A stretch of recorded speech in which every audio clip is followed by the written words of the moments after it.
Italian Wine Podcast. Chin Chin with Italian wine people.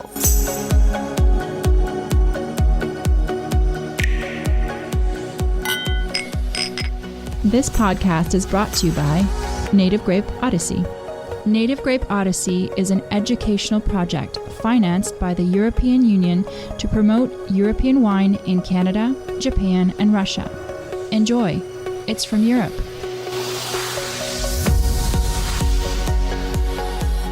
Hello, this is the Italian Wine Podcast. My name is Monty Waldin. My guest today is Niklas Bergqvist. Niklas is from Sweden. Yes. And he's going to tell us all about the Swedish market and his wine club. Welcome. Thank you, Monty. So how did you get into wine? I got into wine as I started out going to chef school, so it's very interested in food at that particular moment, and then I started working with as a chef, and also was very interested in skiing, and did some seasons in the French Alps, and it's very hard to work and ski at the same time. So it's probably hard to cook and ski at the same time as well. It's very hard.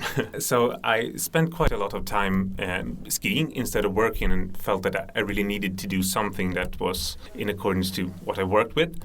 So I spent a lot of the evenings reading about wine and so on, and got really interested by it. And then I decided that I wanted to get a sommelier education to just get a better understanding of how to pair wine and food. And then I went down to the Alps again, did some really bad skiing, broke my leg terribly badly, and couldn't walk for 2 years. And after that, I decided that I had a lot of time when I couldn't walk. So I did a WSET diploma, and by now I've studied so much wine that there's really no point in going back working in the kitchen. So in terms of the market there and your club, how does that actually work, a wine club?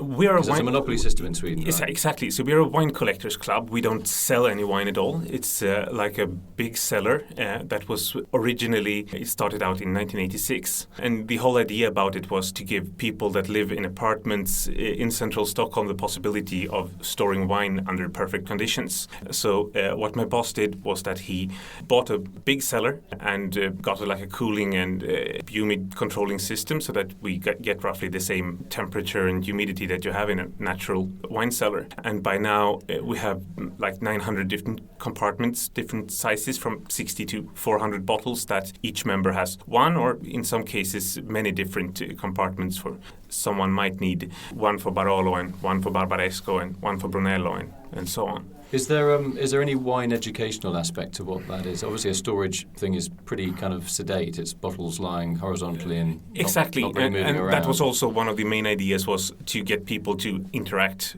both with wine and with one another while drinking wine. So apart from just storing bottles, we have like a club room where the members can come and drink their own wines. We don't sell any wine at all. It would be illegal in Sweden to have both like a wine bar and serving people's own wines at the same time. So it's only the members' wine that we help them open them and check so that everything is in order, and if they have questions about them, then we're supposed to be able to give them a bit of information. So where do they actually have these tasting evenings, or is it in that same building the wine is stored in? Exactly. So you're legally allowed to do that then, are you? Yes. So you must have a license for on. We don't need to have a license. We don't sell. We don't. Yeah, exactly. We don't sell the wine. So that's quite clever then, isn't it? It's nice.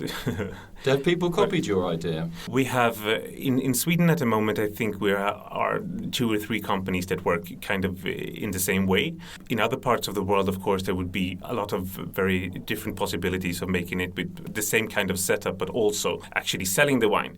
And we would, of course, be thrilled to do that too. But it looks like it might be a long time up ahead in the future before because we of the monopoly get it. system. Yes, exactly. So when you're not in your home country and you're visiting wine regions, where are your favourite regions?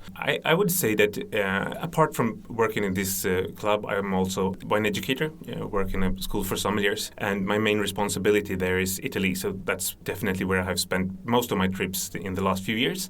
But I also is interest in Italian wine growing in Sweden? I think Italian wine it's a very big part of the Swedish market. So it's actually the biggest country that the major part of the imports.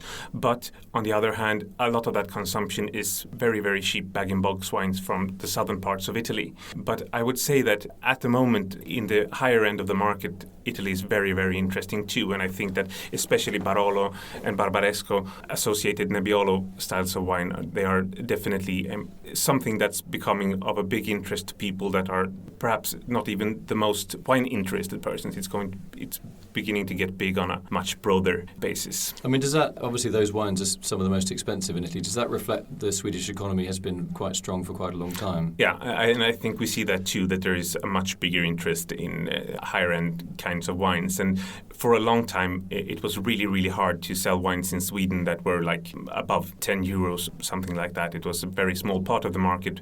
But now I think for a lot of people, it's a good thing to buy wines that are 10, 15 euro.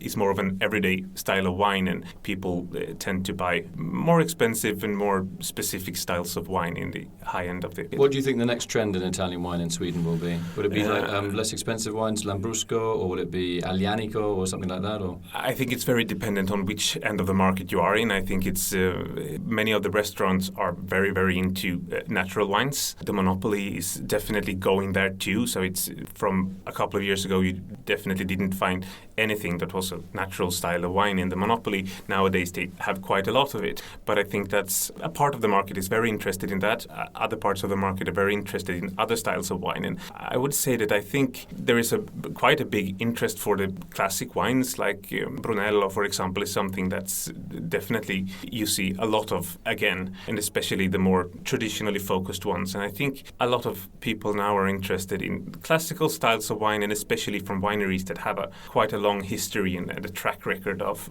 making great wines, and people are interested in finding older vintages of those wines.